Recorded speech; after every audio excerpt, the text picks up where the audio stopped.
Hello, wise warriors. I am Reverend Casey Taylor, and the theme, the Centers for Spiritual Living global theme this week is wise warriors. So I've been sitting with this idea, starting with there's the word wise, which demonstrates wisdom. But warrior, generally, like the word itself, implies that there is a war in place, that we are fighting. And that concept of fighting does not usually align with what we're about in the Centers for Spiritual Living. We operate from a place of peace, a place of faith, of trusting the universe that everything is unfolding perfectly. So that context of being a warrior doesn't come up very often. And I think many of us like to think of ourselves as peace warriors, that we're not fighting against the experience of war. We're not fighting against violence, but what we do as peace warriors is serve as demonstrations of peace, that we live our lives by example. And that corresponds perfectly with the 2023 annual theme of live our lives, live out loud.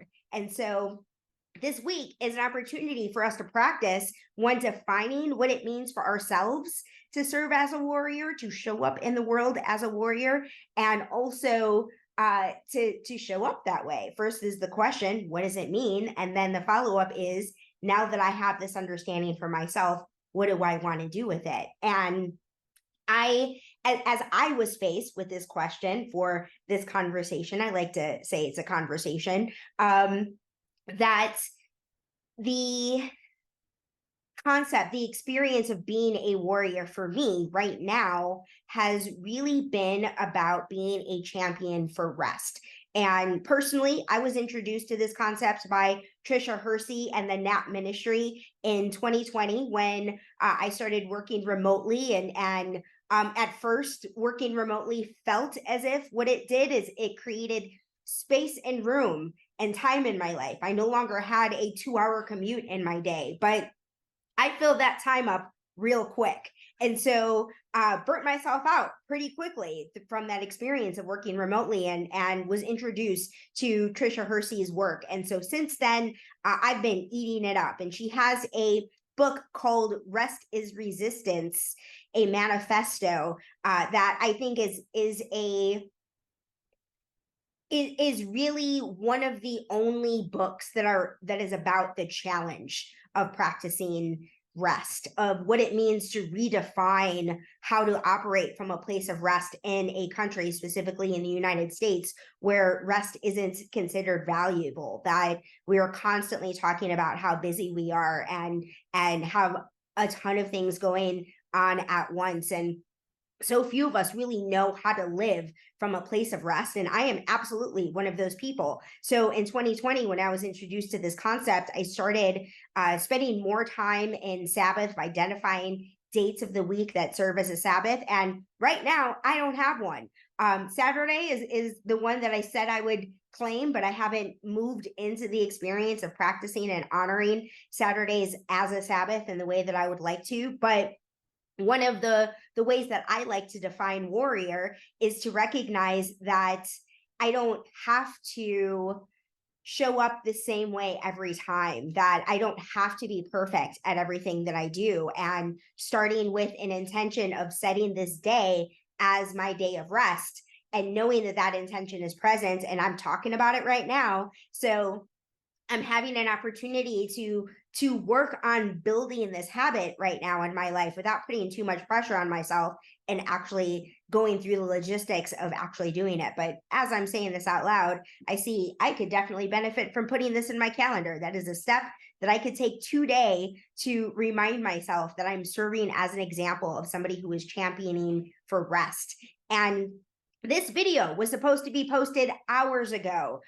When I woke up this morning, I encountered a series of challenges that prevented me from recording. And yesterday, I wanted to be proactive and thought a lot about recording yesterday, so that if something like that happens, I would be prepared. And I just really needed some self-care time yesterday. And I'm glad that I took that, because I needed to have fed myself, to have spent that time in meditation, to have spent that time in peace and spending time alone, so that I was able to face and deal with the challenges that I've dealt with over the course of the day. And so I was grateful to be reminded of the fact that my personal feelings around productivity corresponds with this concept of rest being a resistance to the world that we live in. And I don't like to be somebody that is late or doesn't turn things in on time. I've never been somebody who turned things in on late. And a lot of that comes from my Black mother. And I'm sure I am not the only one who had a Black parent who taught me that I had to show up 15 minutes early for every meeting, and had to work twice as hard as my white counterparts to succeed. And that mentality has brought her a lot of success, and I feel like has brought a lot of Black folks success. And this concept of living with rest as a resistance is a recognition of the fact that as Black folks, I don't believe we have to do that anymore.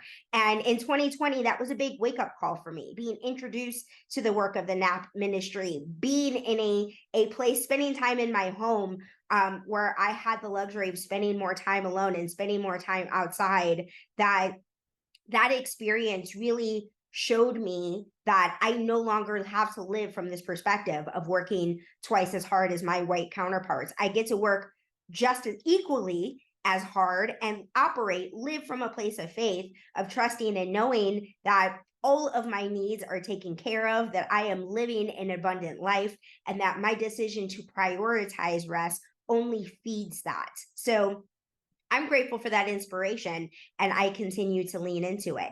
So as you go through your week of being conscious, aware of the experience of the fact that you are a wise warrior, I invite you to think of the question, what does it mean for you to be a warrior? And how would you like to show up in the world as a warrior? How does that express for you? What does resistance look like for you?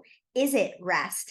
Is it peace? Is it in a time when there is so much what we call division? We are living in a time where there is a lot of conversation and a lot of discourse around one side or the other, and there's just been these consistent conversations where one side falls in one way of thinking, and then another side falls on another way. Right now, this week, I feel like the controversy of the week is Jason Aldean's "In a Small Town," and so there's just this cultural conversation about what the controversy of this song is and the validity around the controversy, and we'll have a new thing next week.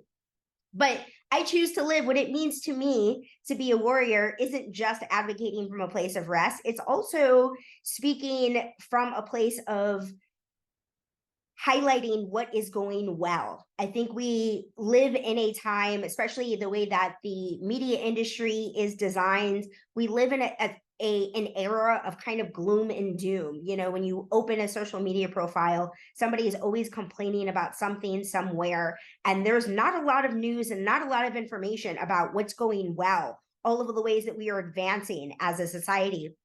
I literally asked somebody yesterday if they were grateful. As a 19-year-old, I asked if they were grateful to be living at this time in this moment in history, and they posed the question right back at me. And I said that I am super grateful to be living in this moment in history, that as a half Black, half Jewish, gender non-conforming New Thought minister, that this is the best time for me in my body in history, that I feel like I get to show up fully authentically in ways that the world was not designed for this element of freedom before, even 15 years before. 2013 is when gay marriage became federally recognized. So this is 10 years ago that relationships, that my marriage has been supported by and recognized by the federal government. So I still stand, regardless of the challenges, or what some people may call setbacks over the course of the last few years,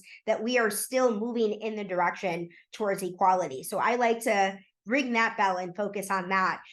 What comes to mind is another modern day warrior is Greta Gerwig, who is the writer and director of the Barbie movie that just came out, which is also causing a stir. Like I said, one side is very anti the Barbie movie, and the other side is very impressed and delighted by this movie. And I am absolutely one of those people. In fact, as I'm talking, I am being inspired to share a quote from the movie. It was a monologue that America Ferrera is her name. I think her name, I'm thinking I was confusing her with someone else. That's what it was.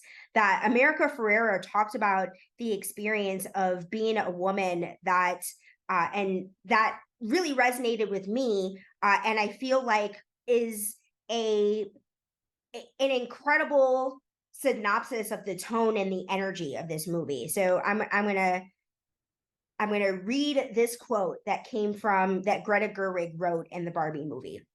She said, "It is literally impossible to be a woman.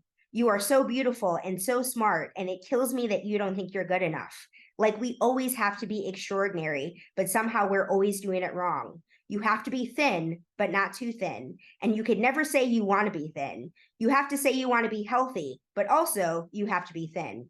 You have to have money, but you can't ask for money because that's crass. You have to be a boss, but you can't be mean. You have to lead, but you can't squash other people's ideas. You're supposed to love being a mother, but don't talk about your kids all the damn time. You have to be a career woman, but always also be looking out for other people. You have to answer for men's bad behavior, which is insane, but if you point that out, you're accused of complaining. You're supposed to stay pretty for men, but not so pretty that you tempt them too much or that you threaten other women because you're supposed to be a part of the sisterhood. But always stand out and always be grateful and never forget that the system is rigged. So find a way to acknowledge that, but always be grateful. Always grateful. You have to never get old, never be rude, never show up, never show off, never be selfish, never fall down, never fail, never show fear, never get out of line. And so it goes on. I'm just going to stop there, but that experience of seeing a movie, seeing Greta Gerwig give a commentary about what it means to be a woman in America and the impact that the Barbie doll has had on what it means to be a woman in America is the kind of movie that I believe only Greta Gerwig can make. And when you look at Greta Gerwig's history as a filmmaker, she has written and directed these movies that like Lady Bird, like Frances Ha, that are the kinds of movies that Hollywood doesn't generally tell, that I'm sure she fought really hard to get them produced independently. And having this being her first major motion picture film, I think is representative of the fact that the challenges that she's had as a female writer director in her career that brought her to where she is, but also to be in this place where she advocated for the right to tell this story in this way and to get this message out to the masses in this way. For me, as a writer, as a former Hollywood executive, that movie inspired the hell out of me. I don't know if that's okay, but I did say damn earlier in that quote, so maybe it is. Y'all will tell me. Spirit Uncensored is the name of my spiritual organization, so I don't know. Y'all tell me. So, as I said, I just want to invite you once again to ask yourself this question of what it means to be a warrior and how you'd like to show up as a warrior in the world. I'm so grateful for the opportunity to share this message. I know and trust that you do all of the right, perfect things with it. Feel free to share it. I don't know if we ever say that, but feel free to share it. And have fun being warriors out in the world. Shine on.